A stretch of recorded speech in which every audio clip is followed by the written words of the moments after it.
ఈనాడు సేవకులంటే గౌరవం లేదు.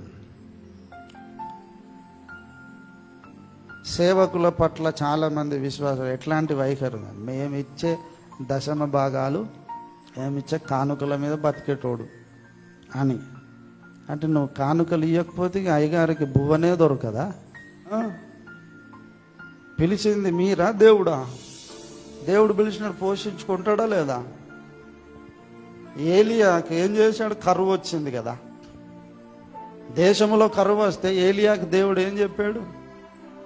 కీరీతు వాగు దగ్గర పో, అక్కడ ఉండు, నీకు రోజు ఆహారం వస్తుంది. ఎట్లొచ్చింది? కాకోలముల ద్వారా వచ్చి రోజు రొట్టెలు ఇంకా మాంసం.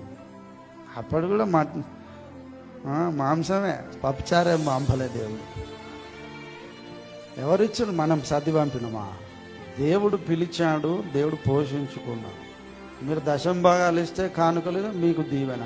మిమ్మల్ని బ్లెస్ చేయడానికి, మనల్ని బ్లెస్ చేయడానికి దేవుడు ఒక పద్ధతి పెట్టాడు. కాబట్టి కానుక ఇచ్చేటప్పుడు నేను పాస్టర్కి ఇస్తున్నాను ఇవ్వద్దు.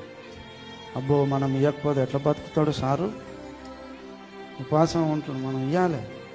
సార్కి ఇచ్చినాను ఇవ్వకు, దేవునికి ఇస్తున్నాను ఇది అన్ను దశం భాగం ఇవ్వు, కానుక ఇవ్వు.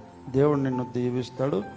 దైవజనుడు కూడా దేవుని పరిచయం ఇంకా ఉధృతంగా చేయడానికి వీలు ఉంటుంది. కానీ పాస్టర్కి ఇస్తున్నానని అనుకొని ఇస్తున్నారు చాలామంది. ఆ కాన్సెప్టే తప్పు. మనం పోషించాలి పాస్టర్. మీరు పోషించలేరు. పాస్టర్ని మనం పోషించలేము. పోషించేవాడు దేవుడు.